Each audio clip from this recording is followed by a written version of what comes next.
রাত দিন এক সমান বৃষ্টি নামতেছে, তো জানি না বৃষ্টি কবে শেষ হইব। আর আব্বা হলো বৃষ্টির ভিতরে বাজার থেকে মাছ আনছে, যে দেখেন কত সুন্দর মাছগুলা। তো এই যে দেখেন বৃষ্টি একটু কমছে, মানে থামছে, এখন বৃষ্টি নাই। তো মা আসছিল বাহিরের চুলায় রান্না করতে, আর আমি হলাম মারে লাউ কেটে দিতেছি। তো এই যে দেখেন, তো আব্বা হলো বাজার থেকে লাউ আনছে, আরো সবজি আনছে। ভাবলাম মারে লাউটা কেটে দিই, যেহেতু বৃষ্টির দিন, কোন সময় আবার চলে আসে বলা যায় না।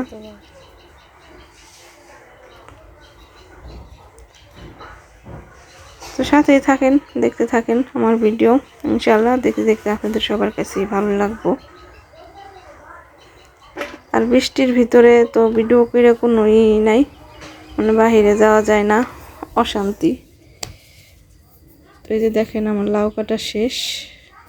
তো মা হলো আজকে রান্না করব রুই মাছ ভুনা করব, আর হলো মাছের মাথা দিয়ে লাউ রান্না করব।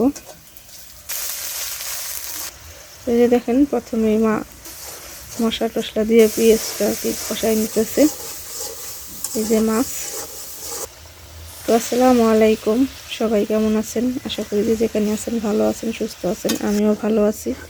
সবাইকে স্বাগতম আমার ছোট্ট পরিবারে। তো এই যে আজকে ভিডিওটা শুরু করলাম। মা হলো রান্না করতেছে, রুই মাছ ভুনা করতেছে। এই যে দেখেন একেবারে টাটকা মাছ বাজার থেকে আনা হয়েছে। পানি দিয়ে দিল। আসলে টাটকা সব কিছুই ভালো লাগে। তো মারে বললাম বাজার থেকে যেহেতু আনছে, আজকে এই মাছটা ভুনা করো, খাইতে ভালো লাগবে। আর মাছের মাথা দিয়ে হলো লাউ রান্না করবো। সামান্য একটু জিরের গুঁড়া দিয়ে নামাই ফেলাইলো। তো এই যে দেখেন তরকারিটা দেখতে অনেক সুন্দর হয়েছে। আর এখন হলো লাউ রান্না করতেছে। লাউটা দিয়ে দিল মশলার ভিতরে। এই যে দেখেন মাছ ভুনা করছে, অনেক সুন্দর হয়েছে।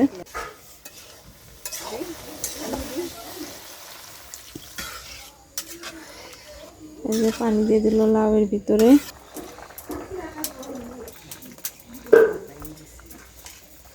মাছের মাথাটাও দিল। এখন মাছের মাথাটা আর কি ভাঙিয়ে দিব। তো এই যে দেখেন তরকারিটা দেখতে কিন্তু অনেক ভালো লাগতেছে। এই যে তরকারি রান্না করা শেষ। মনে হয় বৃষ্টি চলে আসবে এখনই, আকাশটা একবারে কালো হয়ে গেছে। তো আমি হলাম খাইতে বসছি। তো প্রতিদিন মারে নিয়ে খাইতে বসি, তো আমি কয়েকদিন ধরে একাই খাইতে বসতেছি, কারণ মা একটু অসুস্থ, এই কারণে মা আর ভিডিওর সামনে আনি না। তো এই যে দেখেন, তো আমার এই ভিডিওটা যে যেখান থেকেই দেখতেছেন, দেশ দেশের বাইরে থেকে, ভাইরা বোনেরা সবাই আমার চ্যানেলটা সাবস্ক্রাইব করেন, লাইক করেন, কমেন্ট করেন, জানান ভিডিওটা কেমন হয়েছে। তো এই যে প্রথমে মাছ দিয়ে খাইয়ে নিলাম। তো মাছটা ভালোই খাইতে। তো এখন লাউ নিব।